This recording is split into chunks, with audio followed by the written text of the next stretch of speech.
Ada satu pertanyaan yang terus mengganggu pikiran saya. Kenapa hampir setiap tahun kita selalu mendengar kabar pendaki yang tersesat itu? Bahkan, dalam beberapa bulan terakhir, berita seperti itu terus bermunculan. Ada yang berhasil ditemukan dalam keadaan selamat, ada yang baru ditemukan setelah berhari-hari. Dan ada juga yang tidak pernah kembali.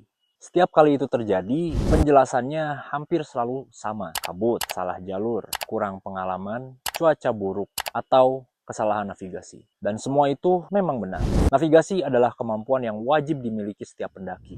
Kita udah buat videonya di atas. Cuaca memang bisa berubah dalam hitungan menit.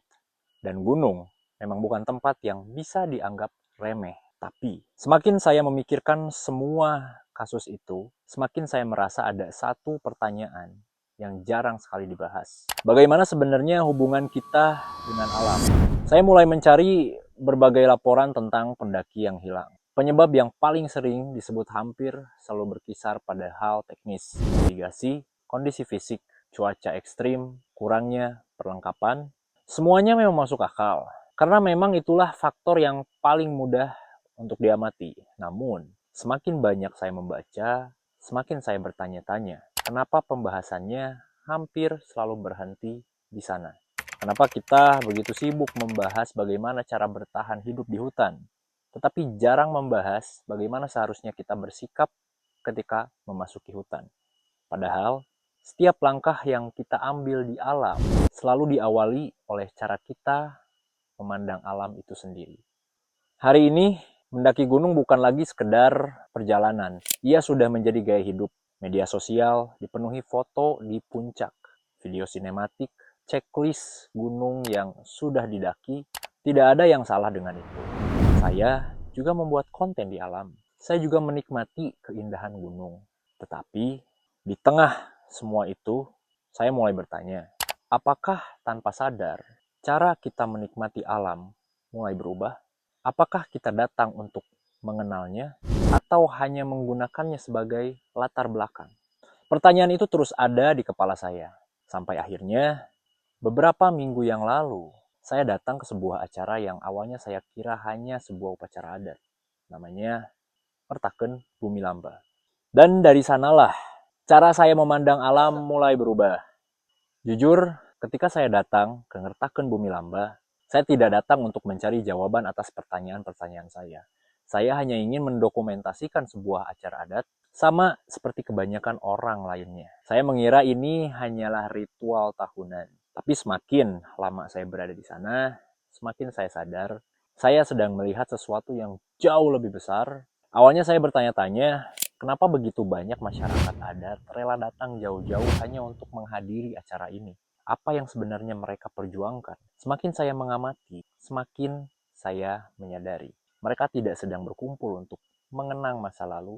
Mereka sedang mengingatkan sesuatu yang mulai dilupakan. Bahwa bumi bukan sekedar tempat kita hidup, tetapi rumah yang menopang kehidupan. Ada satu hal yang menarik perhatian saya. Di sepanjang acara, saya hampir tidak mendengar kata menaklukkan alam. Sebaliknya, yang sering saya dengar adalah menjaga, merawat, menghormati, menyeimbangkan. 4 kata yang terdengar sederhana, tetapi sangat berbeda dengan cara kita berbicara tentang alam hari ini. Di media sosial, kita sering mendengar, gas, samit, taklukan puncak, seolah-olah gunung adalah sesuatu yang harus ditaklukkan. Padahal, bagi banyak masyarakat adat, gunung bahkan tidak pernah dianggap sebagai lawan.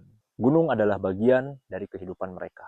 Ketika di lokasi, saya sempat berbincang dengan seorang penjual ikat dari masyarakat Baduy. Kemudian saya bertanya, kenapa sih masyarakat Baduy begitu menjaga hutan?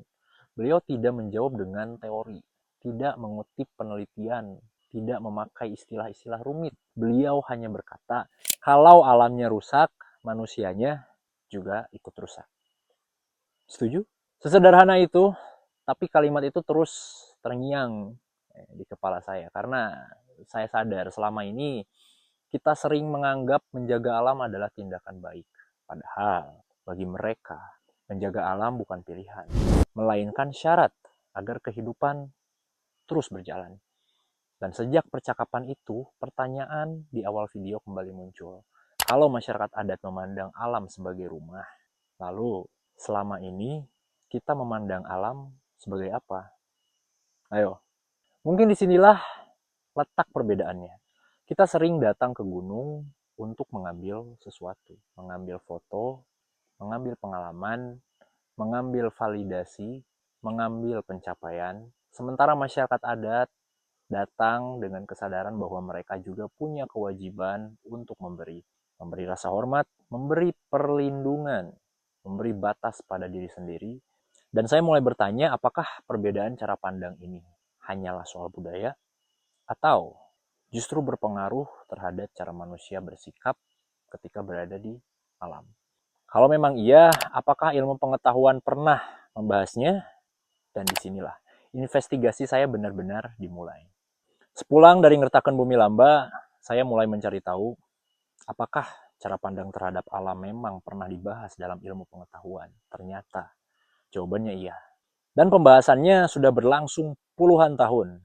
Pada tahun 1949, seorang ahli ekologi Amerika bernama Aldo Leopold memperkenalkan gagasan land ethic melalui bukunya A Sane Country, Almanac. Ia mengusulkan sesuatu yang pada masanya terdengar radikal. Manusia bukan menguasai alam, melainkan anggota dari sebuah komunitas kehidupan bersama tanah, air, tumbuhan, dan satwa. Dengan kata lain, hubungan kita dengan alam bukan sekedar soal memanfaatkan, tetapi juga soal tanggung jawab secara moral.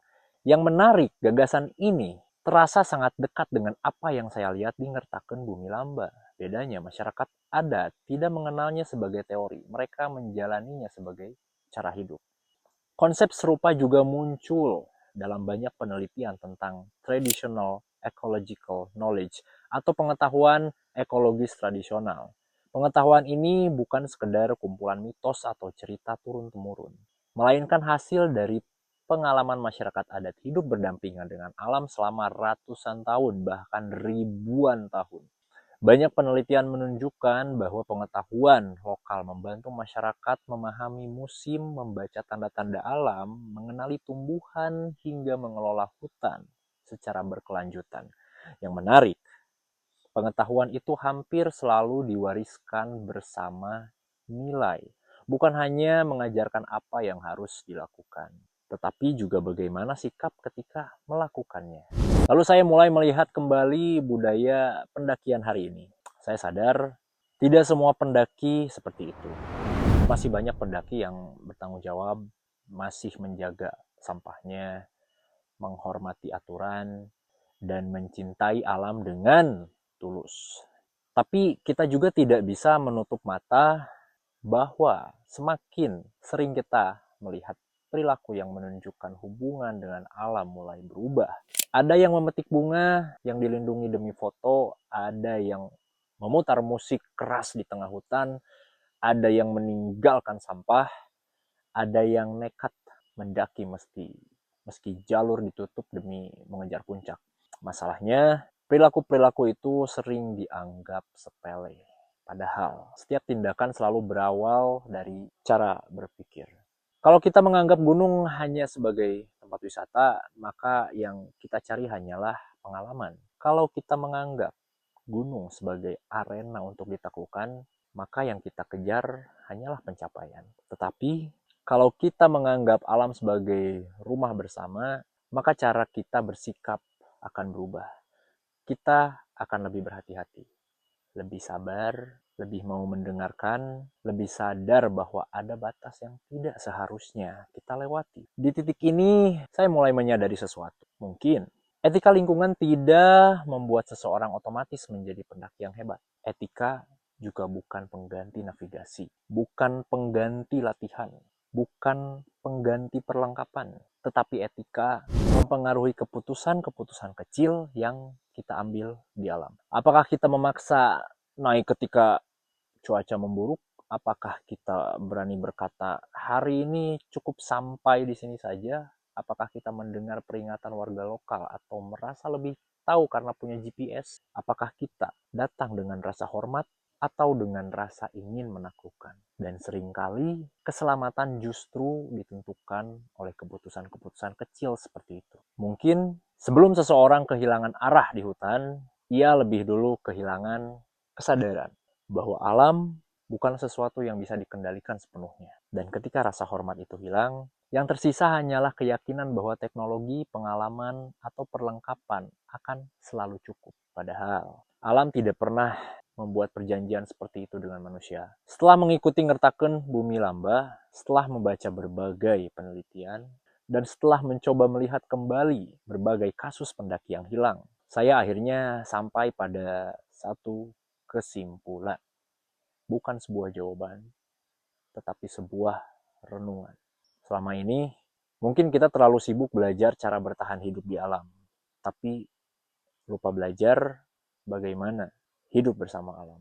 Saya tidak sedang mengatakan bahwa masyarakat adat lebih hebat daripada pendaki modern. Saya juga tidak sedang mengatakan bahwa etika bisa menggantikan navigasi. Karena kenyataannya, masyarakat adat pun tetap belajar membaca hutan. Pendaki modern pun tetap membutuhkan kompas, GPS, peta, dan kemampuan teknis lainnya. Semua itu tetap penting.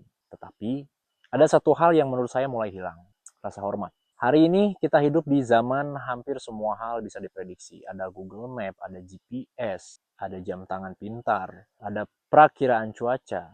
Lalu tanpa sadar muncul keyakinan bahwa semua bisa dikendalikan, tapi hutan tidak pernah bekerja seperti itu. Gunung tidak pernah tunduk pada teknologi kita. Alam tidak pernah berjanji akan selalu ramah. Dan mungkin disitulah letak pentingnya etika.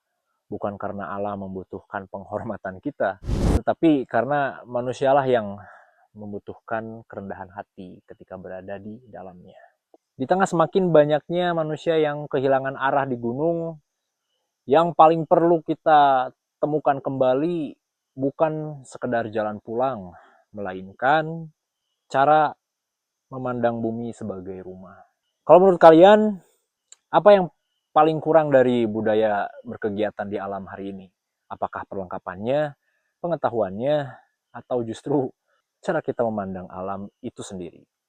Tulis pendapat kalian di kolom komentar, karena saya percaya diskusi seperti inilah yang membuat kita terus belajar. Sampai jumpa di pembahasan berikutnya. Selalu ingat dimanapun kita berada, kita adalah tamu, maka dari itu bertamulah dengan etika. Terima kasih. Ngopi, euy.